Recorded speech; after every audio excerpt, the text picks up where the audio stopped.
তিনি মক্কাবাসীর উদ্দেশ্যে প্রথম ঘোষণা করলেন, তিনি আল্লাহ তাআলার শেষ নবী, তিনি আল্লাহ তাআলার শেষ দূত, তিনি মনুষ্য জাতির উদ্দেশ্যে ইসলাম ধর্মকে পৌঁছে দিয়ে মানুষকে মুক্তির পথে পৌঁছে দেওয়ার জন্য অঙ্গীকারবদ্ধ। অনেক বাধা বিপত্তিকে অতিক্রান্ত করে ইসলাম ধর্মকে মক্কা শহরের মানুষের কাছে পৌঁছে দিয়ে মক্কাবাসীর মন জয় করলেন। আবার পরবর্তীকালে মদিনা যাত্রা করলেন, একই কায়দায় মদিনার মানুষও তাকে রুখে দেওয়ার চেষ্টা করলেন, কিন্তু তিনি ইসলাম ধর্ম সফলতার সাথে মদিনাবাসীর কাছে পৌঁছে দিলেন। তিনি হলেন হযরত মুহাম্মদ সাল্লাল্লাহু আলাইহি ওয়াসাল্লাম। তিনি এই বিশ্ব নবী, যার আজকের জন্মদিন, আজকে সেই জন্ম দিবস উপলক্ষে আমাদের দায়িত্ব, আমাদের কর্তব্য সমাজের সর্বস্তরের মানুষের কাছে পৌঁছে দেওয়া। অর্থাৎ আমাদের দায়িত্ব এবং কর্তব্য সমাজের সর্বস্তরের মানুষের পাশে গিয়ে দাঁড়িয়ে তাদেরকে পরিষেবা প্রদান করা। তাই তো আজকে স্বেচ্ছায় রক্তদান শিবিরে যে সমস্ত রক্তদাতাগণ নিজের রক্তটা দান করে হাসপাতালে শয্যায় শুয়ে যে সমস্ত মুমূর্ষ রোগীগুলো মৃত্যু যন্ত্রণায় ছটফট করছেন, তাদেরকে সমাজের মূল স্রোতে ফিরিয়ে আনবেন, মৃত্যুর কবল থেকে রক্ষা করবেন। থ্যালাসেমিয়ায় আর্তক মায়ের চোখের জল যারা মুছে দেওয়ার জন্য বদ্ধপরিকর, আজকে সেই শ্রমিক সংগঠনের কর্মকর্তা বন্ধুরা স্বেচ্ছায় রক্তদান শিবিরের আয়োজন করে স্বেচ্ছায় রক্তদান করে মুমূর্ষ রোগীকে মৃত্যুর কবল থেকে ফিরিয়ে আনছেন।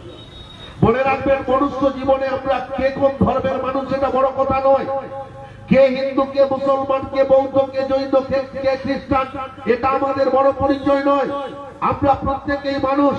তাই মানুষ হিসাবে আমাদের প্রত্যেকের দায়িত্ব এবং কর্তব্য মানুষের পাশে দাঁড়িয়ে আর্ত মানুষকে পরিষেবা পৌঁছে দেওয়া।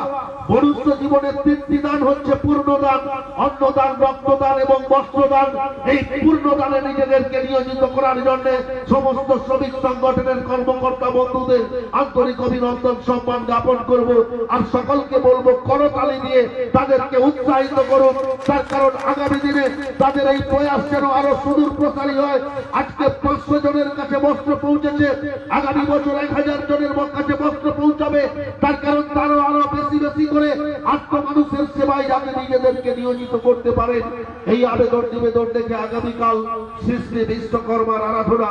নিশ্চিতভাবে আপনারা প্রত্যেকেই জানেন, স্থাপত্যের দেবতা শ্রী শ্রী বিশ্বকর্মা বিভিন্ন সময় বিভিন্ন ভাবে বিশ্বকর্মাকেই ধরাধামে আবির্ভূত হতে দেখা গেছে।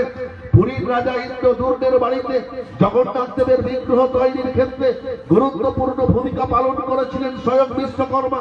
ভিখারি ব্রাহ্মণের ছদ্মবেশ ধারণ করে সেই যন্ত্রাংশের দেবতা, স্থাপত্যের দেবতা বিশ্বকর্মার আরাধনায় আমরা কালকে ব্রতী হব। বিশ্ব নবী দিবস এবং বিশ্বকর্মার আরাধনাকে সামনে রেখে হিন্দু মুসলমানের মধ্যে সৌভাগ্যের বার্তা পৌঁছে দিয়ে সকলকে সম্মান শ্রদ্ধা জ্ঞাপন করে আমার কথা শেষ করছি। নমস্কার, সকলে ভালো থাকুন।